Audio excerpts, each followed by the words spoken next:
Praise the Lord. കർത്താവിന്റെ അതിപരിശുദ്ധമായി നാം വാഴ്ത്തപ്പെടട്ടെ. ഈ നല്ല സമയത്ത് ഓർത്ത് ദൈവത്തെ സ്തുതിക്കുകയും വാഴ്ത്തുകയും ചെയ്യുന്നു. വിവിധ സ്ഥലങ്ങളിൽ രാജ്യങ്ങളുമായിരുന്ന ദൈവത്തിന്റെ വചനം കേൾക്കുന്ന എല്ലാ പ്രിയപ്പെട്ടവർക്കും കർത്താവായ യേശുക്രിസ്തുവിന്റെ വിധിയേറിയ നാമത്തിൽ എന്റെ സ്നേഹവന്ദനം. അല്പസമയത്ത് ദൈവവചന ചിന്തയ്ക്കായി ഒരു ദൈവവചന ഭാഗം വായിക്കുന്നു. പുറപ്പാട് പുസ്തകം 40-ാം അധ്യായം 34-ാമത്തെ വാക്യം. അപ്പോൾ മേഘം സമാഗമന കൂടാരത്തെ മൂടി, യഹോവയുടെ തേജസ് തിരുനിവാസത്തെ നിറച്ചു. വളരെ അനുഗ്രഹിക്കപ്പെട്ട നല്ല തിരുവെഴുത്താണ്. നമ്മൾ ചില ദിവസങ്ങളായിട്ട് ദൈവ തേജസ്സിനെ കുറിച്ചാണ് നമ്മൾ സംസാരിച്ചുകൊണ്ടിരിക്കുന്നത്.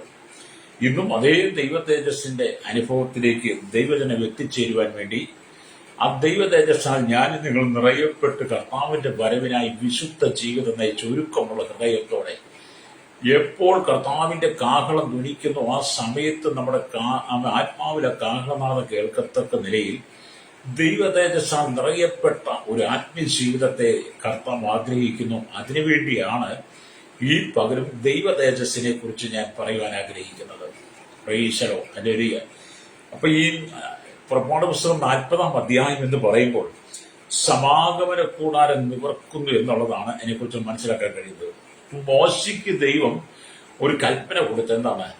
ഞാൻ നിങ്ങളുടെ നടുവിൽ പാർക്കേണ്ടതിന് ആമേൻ ഒരാലയം, അതിന് ഒരു സമാഗമന കൂടാരത്തെ ആയിട്ടത് അവിടെ പണി പൂർത്തീകരിക്കുന്ന ഒരു ഭാഗമാണ്. ഇപ്പൊ 40-ാം അധ്യായം അല്ലെങ്കിൽ അതിൽ 1-ാം വാക്യം വായിക്കും, 2-ാം വാക്യം വായിക്കുമ്പോൾ അനന്തരം യഹോവ മോശയോട് അരുളിച്ചെയ്തത് എന്തെന്നാൽ 1-ാം മാസം 1-ാം തീയതി നീ സമാഗമന കൂടാരം എന്ന തിരുനിവാസം നിവർക്കുകയാണ്. സാക്ഷിപ്പെട്ടകം അതിൽ വെച്ച് തിരശ്ശീല കൊണ്ട് പെട്ടകം മറയ്ക്കണം.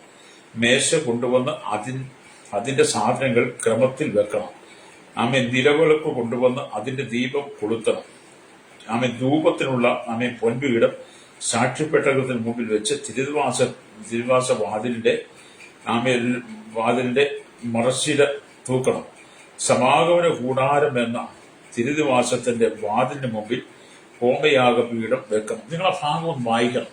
സമാഗമന കൂടാരം പണിതു എന്ന് പറയുന്നത് മോശയുടെ ഇഷ്ടപ്രകാരമല്ല, ദൈവം കാണിച്ചു കൊടുത്ത മാതൃകയാണ്. ദൈവം കാണിച്ചു കൊടുത്ത മാതൃകകൾക്ക് ഒരു മാറ്റം വരാതെ ദൈവം പറഞ്ഞ് കൃത്യമായിട്ടുള്ളത് പറഞ്ഞ സമാഗമന കൂടാരത്തിന്റെ എഞ്ചിനീയർ നമ്മുടെ കർത്താവാണ്. ഹല്ലേലൂയ. ഇത്രമാത്രം മാതൃകാപരമായി ഇത്രമാത്രം അടിസ്ഥാനപരമായിട്ട് സമാഗമന കൂടാരം എങ്ങനെ പണിയണം, അതെങ്ങനെ പണി പൂർത്തീകരിക്കണം മോശയ്ക്ക് ആലോചന കൊടുത്ത യഹോവയായ ദൈവം. അങ്ങനെ സമാഗമന കൂടാരത്തിന്റെ പണിയൊക്കെ മോശ ചെയ്ത് തീർത്ത് വരുമ്പോൾ പുറപ്പാട് ദിവസം 40-ാം അധ്യായം 17-ാമത്തെ വാക്യത്തിലേക്ക് വരുമ്പോൾ ഇങ്ങനെ കാണുന്നുണ്ട്. ഇങ്ങനെ 2-ാം സംവത്സരം 1-ാം മാസം 1-ാം തീയതി തിരുനിവാസം നിവർത്തി. തിരുനിവാസത്തിന്റെ പണിയൊക്കെ പൂർത്തി സമാഗമ പണിയൊക്കെ തീർത്തി. അങ്ങനെ തിരുനിവാസത്തിന്റെ നിവർത്തി. മോശ തിരുനിവാസം നിവർത്തിക്കുകയും അതിന്റെ ചുവട് ഉറപ്പിക്കുകയും പലക നിർത്തുകയും അന്താഴം ചെലുത്തുകയും തൂൺ നാട്ടുകയും ചെയ്തു. അങ്ങനെ സമാഗമന കൂടാരത്തിന്റെ പണികളെല്ലാം പൂർത്തീകരിച്ച് ഹല്ലേലൂയ അവിടെ പിന്നെ വേണ്ടി യാഗമാണ് വേണ്ടിയത്. അങ്ങനെ യാഗവസ്തുക്കളെല്ലാം ഒരുക്കി യഹോവയ്ക്ക് സൗരഭ്യമാകുന്ന ഈ യാഗത്തെ മോശ ഒരുക്കുന്നത് നമുക്ക് കാണാൻ കഴിയും. അപ്പം അതിൽ സ്വതം സമാഗമന കൂടെ പൂർത്തിക്കാൻ ഇസ്രായേലും മിസ്രൈമിൽ നിന്ന് പുറപ്പെട്ടതിന് ശേഷം 2 വർഷം തികഞ്ഞപ്പോഴാണ് സമാഗമന കൂടാരത്തിന്റെ പണി പൂർത്തിയായത്. പ്രേക്ഷകരോടല്ലേ. അപ്പം ദൈവത്തിന്റെ നിവാസ സ്ഥാനമാണ് സമാഗമന കൂടാരം. ദൈവത്തിന്റെ നിവാസ സ്ഥലമാണ് സമാഗമന കൂടാരം എന്ന് പറയുന്നത്. ഹല്ലേലൂയ. അപ്പം ഈ ദൃശ്യമായ ഉറപ്പ് ദൈവം നൽകിയത് മോശയ്ക്ക്. ഹല്ലേലൂയ. അപ്പം മേഘം കൂടാരത്തെ മൂടുകയും യഹോവയുടെ തേജസ് തിരുനിവാസത്തെ നിറയ്ക്കുകയും ചെയ്തു. ഹല്ലേലൂയ. ഈ സഞ്ചരിക്കുന്ന ദൈവാലയം ഇസ്രായേലിന്റെ ഇടയിൽ അഥവാ യാത്രയിൽ എന്നും കൂടെ ഉണ്ടായിരുന്നു. ഇസ്രായേൽ മക്കൾ എങ്ങോട്ട് പോയാലും ഈ സഞ്ചരിക്കുന്ന ദൈവാലയം, ഈ തിരുനിവാസം ഹല്ലേലൂയ, അതെന്നും ഇസ്രായേൽ മക്കളുടെ കൂടെ ഉണ്ടായിരുന്നു. ദൈവ തേജസ്സാൽ നിറയപ്പെട്ട ഈ സമാഗമന കൂടാരത്തിൽ തിരുനിവാസത്തിൽ എപ്പോഴും ദൈവസാന്നിധ്യം നിറയപ്പെട്ട് നിന്നിരുന്നു. അതുകൊണ്ടാണ് മോശ അല്ലെങ്കിൽ യാഗം അർപ്പിച്ചപ്പോൾ അപ്പോൾ മേഘം സമാഗമന കൂടാരത്തെ മൂടി യഹോവയുടെ തേജസ് തിരുനിവാസത്തെ നിറച്ചു എന്നുള്ള വാക്യം നമ്മൾ വായിച്ചത്. ഹല്ലേലൂയ. അപ്പൊ ഇവിടെ നമ്മുടെ ജീവിത യാത്രയിൽ അല്ലെ സഹയാത്രികരും വഴികാട്ടിയും കർത്താവ് ഇരിക്കണം. ഇസ്രായേൽ മക്കളുടെ മരുഭൂമി യാത്രയിൽ ഈ തിരുനിവാസമാകുന്ന ദൈവാലയം എപ്പോഴും യാത്ര ചെയ്തുകൊണ്ടിരുന്നത് പോലെ പുതിയ നിയമസഭയിലേക്ക് വന്നപ്പോൾ നമ്മൾ സമാഗമന കൂടാരമല്ല, നമ്മൾ തിരുനിവാസം നിൽക്കേണ്ട. പിന്നെ ദൈവത്തിന്റെ ആലയം നമ്മളാണ്, അല്ലേ? ദൈവത്തിന്റെ ആലയം നമ്മളായതുകൊണ്ട് നമ്മൾ കടന്നു പോകുന്ന യാത്രയിലെല്ലാം പഴയ നിയമത്തിൽ തിരുനിവാസം അവർക്ക് വഴികാട്ടിയായിരുന്നു. പുതിയ നിയമത്തിൽ നമ്മുടെ ജീവിതയാത്ര മുഴുവൻ കർത്താവ് നമുക്ക് വഴികാട്ടിയായി, തുണയായി, കരുതലുള്ളവനായി, കരുതുന്നവനായി, നമ്മുടെ ആലോചനക്കാരനായി എല്ലാ കാലഘട്ടത്തിലും ദൈവം വേണമെന്നാണ് ഈ ഭാഗത്തും നമുക്ക് പഠിക്കാൻ കഴിയുന്നത്. ഇന്ന് പകൽ എന്നെ കേൾക്കുന്ന മാതാവ്, നിന്റെ ജീവിത യാത്രയിൽ നീ ജീവിതം ആരംഭിച്ചിട്ട് നാളുകളായി നിന്റെ ജീവിതത്തിന്റെ യാത്രയിൽ നീ മുന്നോട്ട് പോകും. ഇന്ന് നീ കഷ്ടതയിൽ, ഇന്ന് നീ സങ്കടത്തിൽ കണ്ണുനീരിന്റെ നടുവിലൂടെ നീ കടന്നു പോവുകയാണ്. എന്തുകൊണ്ടാണ്? ഈ തിരുനിവാസം ഇസ്രായേൽ മക്കൾ യാത്ര ചെയ്ത ഇടങ്ങളിലൂടെ എല്ലാം യാത്ര ചെയ്തു. അതുകൊണ്ട് ദൈവം അവർക്ക് വേണ്ടുന്ന സമയങ്ങൾ ആലോചന കൊടുത്തു. എന്നാൽ നിങ്ങളിലേക്ക് വന്നപ്പോൾ നിങ്ങൾ കർത്താവിനെ മറന്നുപോയി, കർത്താവിനെ ഉപേക്ഷിച്ചു. ലോകപ്രേമം, ലോകത്തിന്റെ ഇഷ്ടങ്ങൾ നിങ്ങളുടെ ഉള്ളിലേക്ക് വന്നു. നിങ്ങൾ ലോകമോഹങ്ങൾക്ക് അധീനരായി മാറി കർത്താവിനെ മറന്നു. കർത്താവിനെ നിങ്ങളുടെ കൂടെ യാത്രയും അനുവദിക്കാതെ നിങ്ങൾ മറ്റാരൊക്കെയോ നിങ്ങളുടെ കൂടെ ഈ യാത്രയ്ക്ക് വേണ്ടി കൂട്ടി. അത് നിന്റെ കുടുംബത്തിന്റെ പരാജയമായി മാറി, നിന്റെ ജീവിതത്തിന്റെ പരാജയമായി മാറി, നിന്റെ തലമുറയുടെ പരാജയമായി മാറി. നിന്റെ നന്മകൾ ഉയരേണ്ട സ്ഥാനത്ത് നിന്റെ നന്മകളെല്ലാം തകരാൻ കാരണമായി തീർന്നത്, നിന്റെ ആരോഗ്യം ക്ഷയിപ്പാൻ കാരണമായി നിന്റെ ജീവിതത്തിൽ ദുഃഖങ്ങൾ കടന്നു വന്നത്, അല്ലേരിയ നീ കടന്നുപോയ ജീവിതയാത്രയിൽ ദൈവത്തെ കൂടാതെ നീ പലതും ചെയ്തപ്പോൾ അത് നിനക്ക് ശാപമായി മാറി, അല്ലേരിയ. അതുകൊണ്ട് ഇന്ന് പകൽ എന്നെ കേൾക്കുന്നവരെ സ്നേഹിത, അവൻ സമാഗമന കൂടാരം അതോ ഈ തിരുനിവാസം, ഈ ദൈവാലയം ഇസ്രായേൽ മക്കളോടൊപ്പം യാത്ര ചെയ്തതുപോലെ നിന്റെ ജീവിതയാത്രയിൽ എന്നെ കേൾക്കുന്ന മാതാവ്, സഹോദരന്മാരെ, യുവതീവക്കന്മാർ പറയട്ടെ, കർത്താവായ യേശു ക്രിസ്തു നിന്നോട് കൂടെ ഉണ്ടായിരിക്കണം. യേശു നിന്നോട് കൂടെ ഉണ്ടെങ്കിൽ സാത്താൻ ഇതിനെ ഒന്നും ചെയ്യാൻ പറ്റത്തില്ല. യേശു നിങ്ങളുടെ കൂടെ ഇല്ലാത്തത് കൊണ്ടാണ് നിങ്ങൾ ലോകത്തിന്റെ മാലിന്യങ്ങളിലെല്ലാം വീണ് കിടക്കുന്നത്. ഞാൻ എന്നും പറയുന്നത്, നിങ്ങൾ മദ്യപിക്കുന്നതും ലഹരിക്കും അല്ലെങ്കിൽ മയക്കുമരുന്നുകൾക്ക് വിധേയപ്പെടുന്ന, നിങ്ങൾ കലഹമുണ്ടാക്കുന്ന, പ്രശ്നമുണ്ടാക്കുന്ന, നിങ്ങൾ ഒരുവിധം അല്ലെങ്കിൽ ദുർഗുണ സ്വഭാവമുള്ളവരായി, ദൈവത്തെ അനുസരിക്കാത്ത, ദൈവവുമായി ബന്ധമില്ലാത്തവരായി ജീവിക്കുന്നത് എന്തുകൊണ്ടാണ്? ദൈവം നിങ്ങളോട് കൂടെ ഇല്ലാത്തവരാണ്. എന്നാലും നിങ്ങൾ ഒട്ടും കുറവുള്ളവരല്ല, നിങ്ങൾ ആള് ഭയങ്കര കേമന. നിങ്ങൾ എല്ലാ പ്രമാദത്തിലും വേണമല്ലേ വേഷഭൂഷണാദികൾ അണിഞ്ഞ് ഭക്തിയുടെ വേഷം ധരിച്ച് നിങ്ങൾ നിൽക്കുന്ന മതത്തിൽ നിങ്ങൾ പോകുന്നുണ്ട്. എന്തുകൊണ്ടാണ്? അല്ലരിയ, ആ നിങ്ങളുടെ ഉള്ളിലെ കപടത്തരം, അല്ലരിയ, അത് നിങ്ങൾ പറയുക അവിടെ ചെന്ന് കപടത്തരം. പക്ഷെ ആര് കേൾക്കാനാ? ദൈവം നിന്നോട് കൂടെയില്ലെങ്കിൽ നീ എന്ത് ചെയ്താലും, എന്ത് വേഷഭൂഷാദികൾ അണിഞ്ഞുകൊണ്ട് ഒരു പ്രയോജനമില്ല. ഞാൻ താമസിക്കുന്ന വീടിന്റെ അടുത്തൊരു സഹോദരിയുണ്ട്, ഒരു 10-23 വയസ്സുണ്ട്. രാവിലെ പള്ളിയിൽ പോകും, വലിയ രാവിലെ ഒരു ദിവസം പോലും മുടങ്ങാതെ പോകും. ആ പള്ളിയിൽ പോയാലും സമാധാനമില്ല. അരിക്കെ നിൽക്കുന്നവരെ ചീത്ത പറയും, പള്ളി മുറ്റത്തിറങ്ങും ചീത്ത പറയും. അവിടുന്ന് വീട്ടിലേക്ക് ഇറങ്ങി ഒരു കാറിൽ യാത്ര ചെയ്ത് വന്ന് ഇറങ്ങി അങ്ങോട്ട് നിന്ന ഉടൻ അപ്പോൾ തന്നെ മനുഷ്യനെ കേൾക്കാൻ വയ്യാത്ത അസഭ്യ വാക്കും വിളിച്ചു പറയുന്ന അനവധി ആളുകളുണ്ട്. വെള്ളയുടെ വേഷഭൂഷണാദികൾ. അങ്ങനെയുള്ളവരെ കാണുന്നത് നിങ്ങൾ നേരെ എനിക്ക് വന്നാൽ നിങ്ങൾക്ക് ഞാൻ അപ്പോൾ തന്നെ കാണിച്ചു തെളിവടക്കം കാണിച്ചു കേട്ടോ. പ്രൈസലോ. കാരണം നമ്മളുടെ കൂടെ ദൈവം ഇല്ലെങ്കിൽ നമുക്ക് ഭ്രാന്ത. കർത്താവ് നമ്മോട് കൂടെ ഇല്ല, നമുക്കൊരു ആലോചനക്കാരില്ലെങ്കിൽ മനുഷ്യന്റെ ജീവിതം ഭ്രാന്തന് തുല്യം അവൻ വിളിച്ചു പറയുന്നത്. എല്ലാവരും അല്ല കേട്ടോ, ചിലരൊക്കെ വളരെ സൗമ്യതയുടെ അനുഭവത്തിൽ കടന്നു പോകുന്നവരുണ്ട്.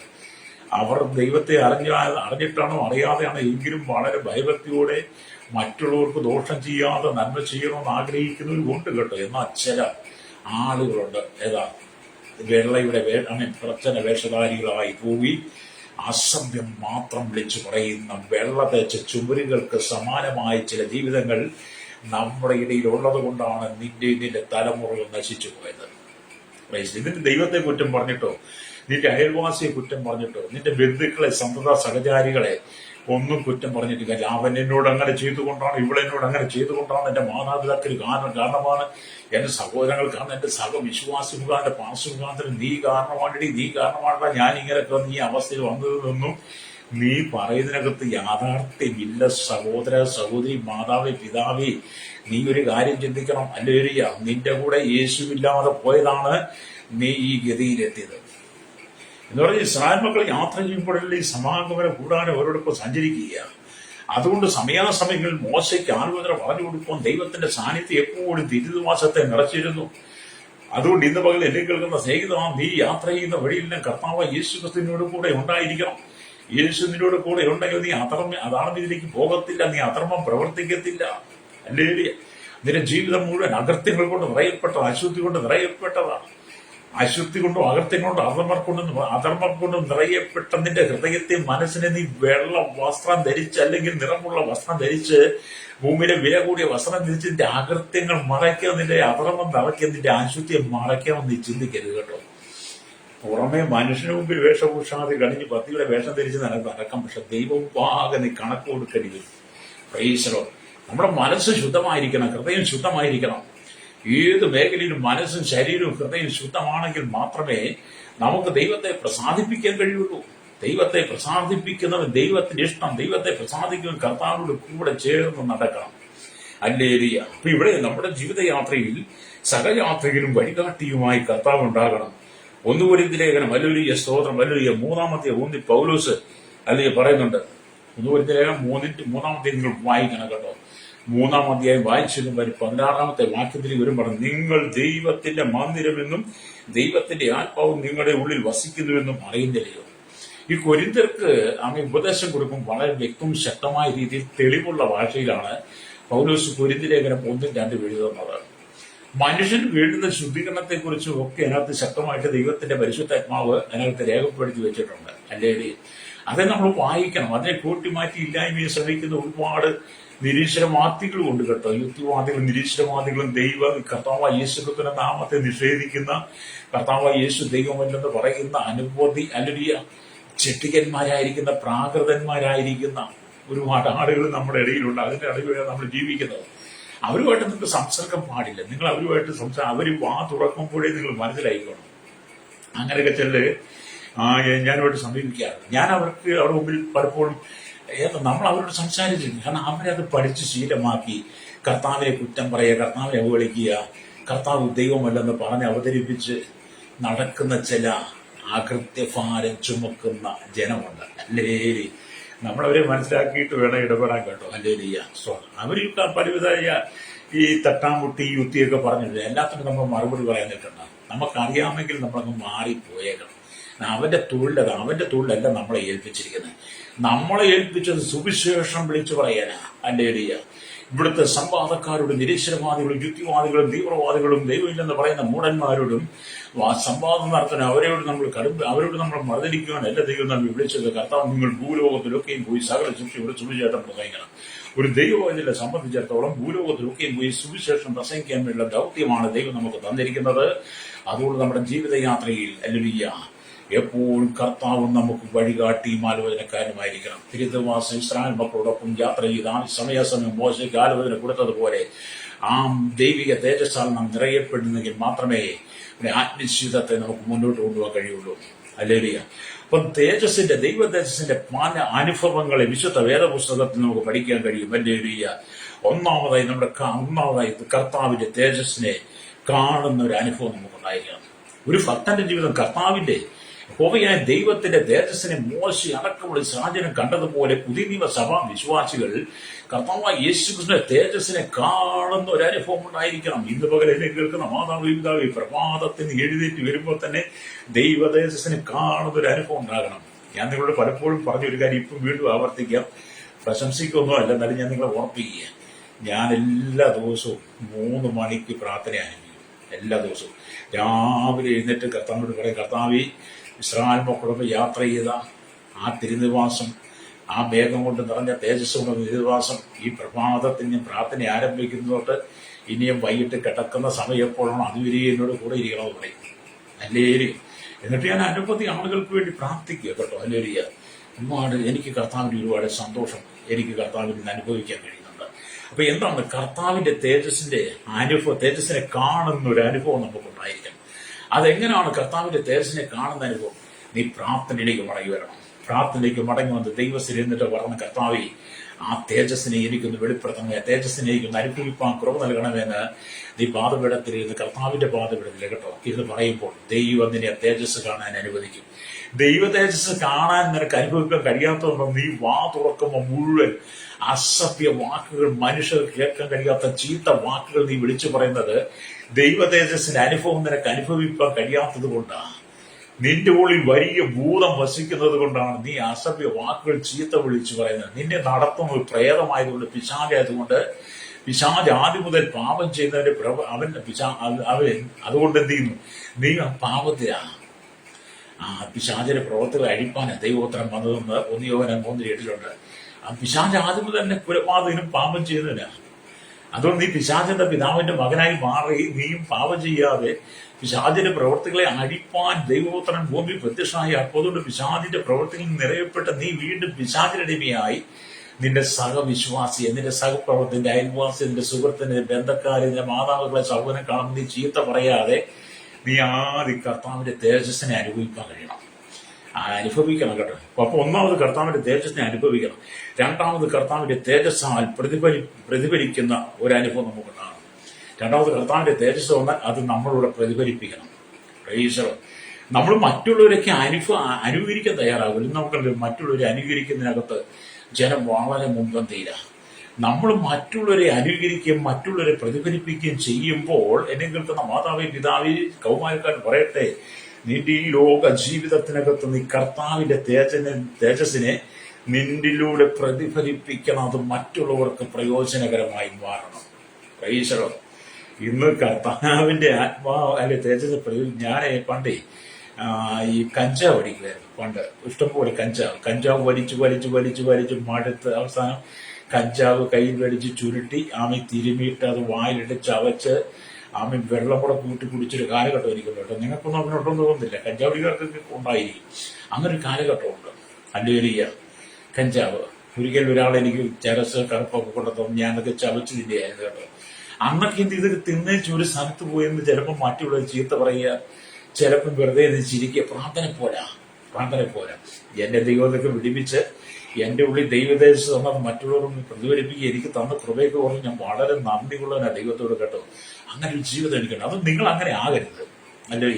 ഇതൊക്കെ അനുഭവത്തിൽ നിങ്ങളൊക്കെ എന്റെ നാട്ടിൽ നിന്ന് ചോദിച്ചു നോക്കാം. അപ്പൊ അവർ പറയും, അവൻ പറയുന്നത് സത്യമാണെന്ന് പറയും. ഒരു കുഞ്ഞു പോലും എന്റെ സമ്പ്രദായക്കാരോട് ചോദിക്കണം. ഇന്നത്തെ തലമുറ എന്നെ കുറിച്ച് പറഞ്ഞവർ പഠിക്കുന്നവരുമുണ്ട് കേട്ടോ, എന്നെ കുറിച്ച് കേൾക്കുന്നവരുണ്ട്. അവന്റെ ജീവിതം നിനക്കറിയാമോ, നിനക്കറിയാമോ, അവൻ ഇപ്പോഴത്തെ അങ്ങനെ നമ്മൾ മാതൃകയാണ്. കർത്താവിന്റെ തേജസ് നമ്മൾ പ്രതിഫലിപ്പിക്കണം മറ്റുള്ളവർക്ക്. ഞാൻ അങ്ങനെ ജീവിക്കാനായിട്ട് ആഗ്രഹിക്കുന്ന ഒരാളാണ്. അല്ലേ? അപ്പൊ കർത്താവിന്റെ തേജസ് നമ്മൾ രണ്ടാമതായി പ്രതിഫലിപ്പിക്കണം. മൂന്നാമതായിട്ട് എന്താണ്? കർത്താവിന്റെ തേജസ് നിറയ്ക്കപ്പെടുന്ന ഒരു അനുഭവം ഉണ്ടാകണം. കർത്താവിന്റെ തേജസ് നിറയ്ക്കപ്പെടും. പ്രഭാതത്തിൽ എഴുന്നേറ്റ് കർത്താവിന്റെ തേജസ് നിങ്ങൾ നിറയപ്പെടണം. അല്ലേ? പ്രഭാതത്തിൽ എഴുന്നേറ്റ് വരുമ്പോഴേ കലക്കം ഉണ്ടാക്കാൻ വേണ്ടി, വഴക്കുണ്ടാക്കാൻ വേണ്ടി എഴുന്നേറ്റ് വരരുത്. പ്രഭാതത്തിൽ കണ്ണ് ചിമ്മി എഴുന്നേറ്റ് വരുമ്പോൾ നിന്റെ ശത്രുവാ നിന്റെ മുമ്പിൽ നിൽക്കുന്നെങ്കിൽ ശത്രുവിനെ പ്രാർത്ഥിക്കുവാൻ കഴിയണം. അല്ലേ? നിങ്ങളെ ഉപദ്രവിക്കുന്നവർക്ക് നിങ്ങളെ ശത്രുവിനെ സ്നേഹിക്കണം, നിങ്ങളെ ഉപദ്രവിക്കുന്നവർക്ക് പ്രാർത്ഥിക്കണം. അതുകൊണ്ട് എന്നും രാവിലെ കർത്താവിന്റെ തേജസ്സാൽ നിറയപ്പെടണം. അപ്പൊ ആത്മജീവിതത്തിന്റെ അടിസ്ഥാന കാര്യങ്ങൾ ഒന്നെന്താണ്? ഒന്ന് കർത്താവിന്റെ തേജസ്സിനെ കാണുന്ന അനുഭവം. 2 തേജസ് പ്രതിഫലിപ്പിക്കണം. 3 കർത്താവിന്റെ തേജസ് നിറയപ്പെടണം. അപ്പൊ പഴയ നിയമത്തിലെ സമാഗമന കൂടാരത്തെ ദൈവ തേജസ് കൊണ്ട് മൂടി. അല്ലെ?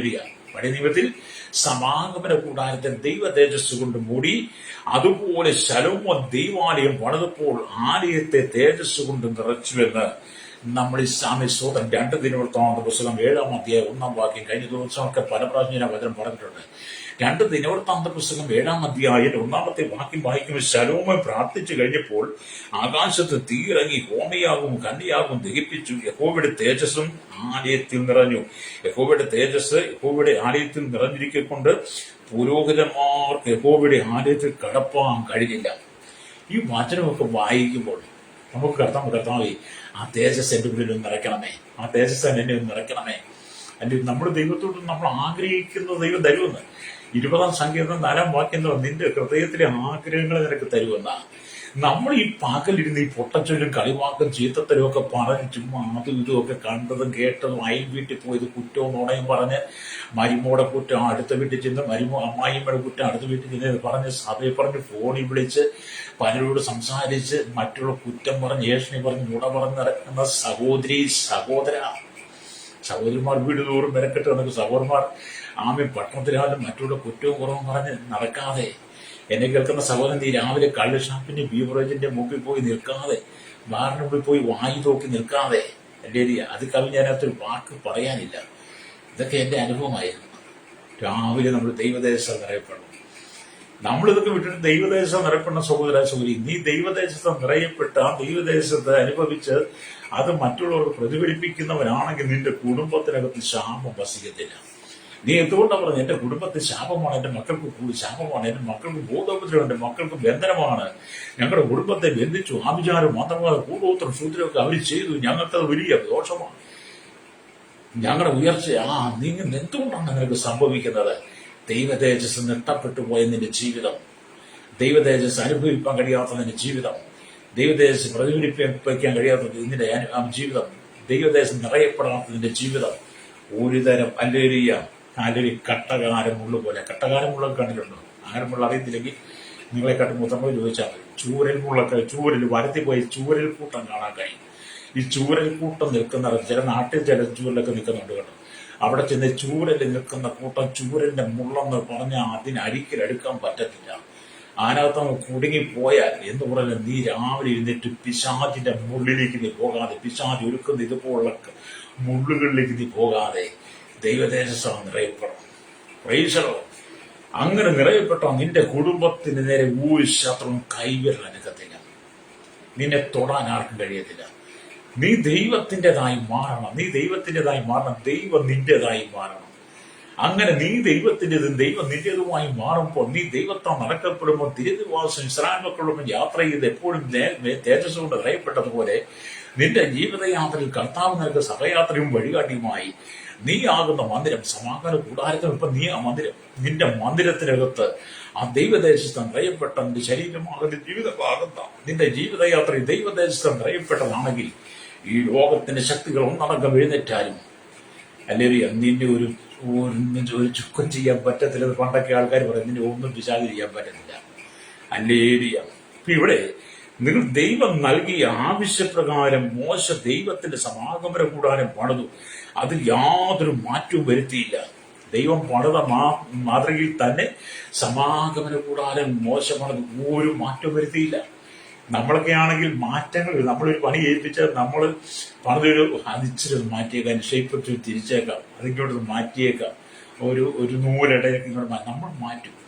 പക്ഷെ മോശം മാറ്റിയില്ല. സമാഗമന കൂടാരം പണിയുവാൻ പറഞ്ഞ അതേ മാതൃകയിൽ അതേ അളവിന് മാത്രം, അതിന് ഒരു വ്യത്യാസം വരാതെ മോശ സമാഗമന കൂടാരം പണിതു. അത് പറഞ്ഞ് എന്നെ കേൾക്കുന്ന പ്രിയ മാതാവേ പിതാവേ, ദൈവം പറഞ്ഞിരിക്കുന്ന ദൈവത്തിന്റെ കൽപ്പന നീക്കകത്ത് നീ ഒരു മാറ്റം വരുത്തരുത്. പുറപ്പാട് പുസ്തകം 20-ാം അധ്യായം വായിച്ചു വരുമ്പോഴും അല്ലെങ്കിൽ ആവർത്തന പുസ്തകം 5:18 വായിക്കും. ദൈവം നൽകിയ 10 കൽപ്പനയുണ്ടല്ലോ, കൽപ്പനക്കകത്തും മാറ്റം വരുത്തരുത്. മാറ്റം വരുത്തിയതാണ് ക്രൈസ്തവന്റെ ജീവിതത്തിന്റെ അവസാനം വന്നത്. ഒരു പരാജയം വന്നു. കൽപ്പന മാറ്റി, കൽപ്പന തിരുത്തി, അല്ലെങ്കിൽ ബൈബിൾ പല ഭാഗത്തും തിരുത്തി എഴുതി, അവർ ഇഷ്ടപ്രകാരം ബൈബിൾ എഴുതി. കൊറോണ കാലത്ത് പല കുഞ്ഞുങ്ങൾ വരെ ഇന്ന് ബൈബിൾ എഴുതിയിട്ട് പറഞ്ഞു ഇതെല്ലാം ബൈബിളാണെന്ന്. അല്ലെങ്കിൽ ബൈബിൾ പകർത്തി എഴുതിയോ, ഞങ്ങളിത് ബൈബിൾ എഴുതി കേട്ടോ, ചിലരൊക്കെ പ്രസിദ്ധീകരിച്ചവരുണ്ട്. അതുകൊണ്ടൊന്നും നിന്റെ ജീവിതത്തിന്റെ ശാപം മാറത്തില്ല. നീ ദൈവതേജസ്സം നിറയപ്പെടണം, ദൈവതേജസ് അനുഭവിക്കണം, ദൈവതേജസ് പ്രതിഫലിപ്പിക്കണം, ദൈവതേജസ് നിറയപ്പെടണം.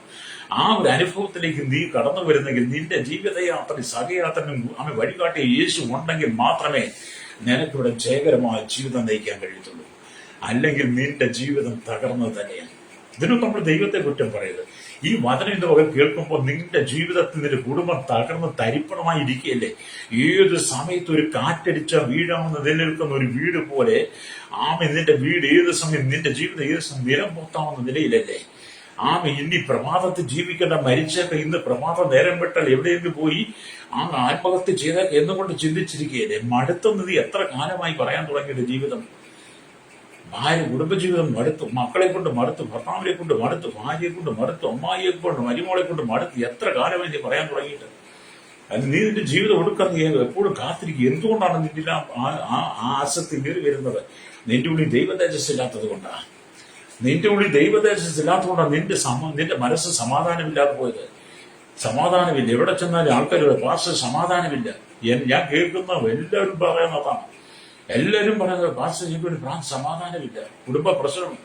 എന്താണ് സഹോദര നിനക്ക് സമാധാനമില്ലാതായി പോയത്?